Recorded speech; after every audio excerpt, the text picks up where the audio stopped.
why is quantum mechanics important? Why do we have to talk about it for orgo? Because maybe you guys remember that the smaller particles get, the more that they're going to function as both particles and as waves. Okay? So what that means is that in regular physics, if you have a ball and it hits something and it collides, that's what we call Newtonian physics, right? But as these particles get very, very small, for example, electrons, they're not just going to behave as particles anymore. They're not just going to have collisions. They're also going to behave as waves and interfere with each other. Okay?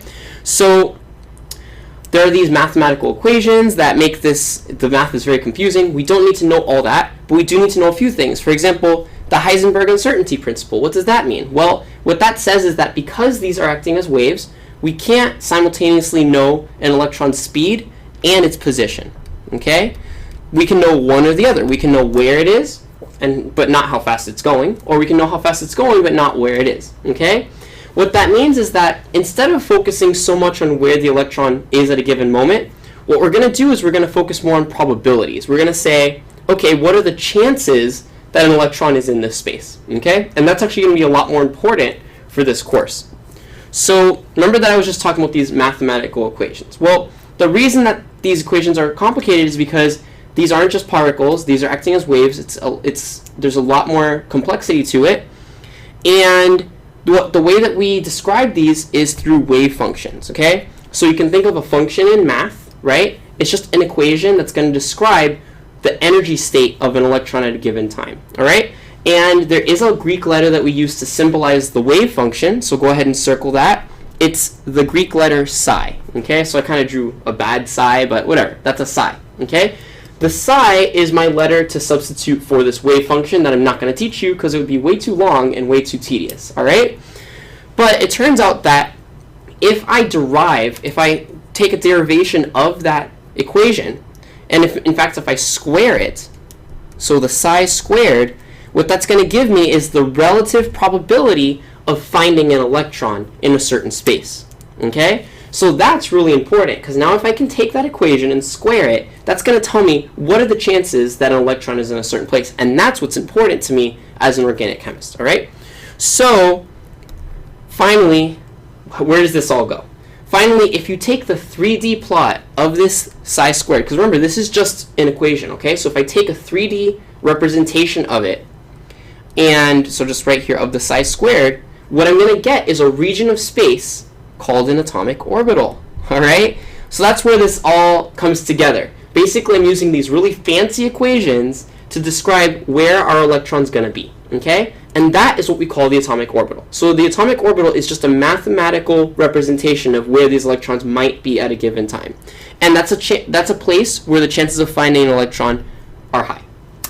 So now let's go ahead and talk a little bit about what these orbitals look like, all right? I know you guys might remember this from Gen Chem, but let's just go over it really quick.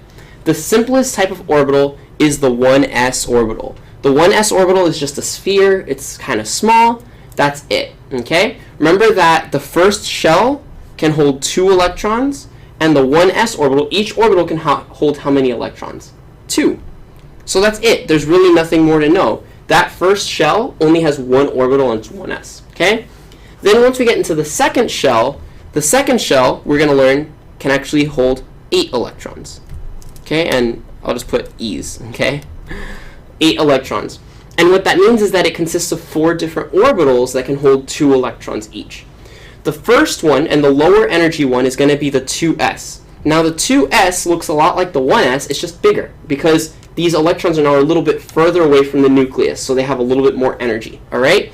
So that one can also hold 2.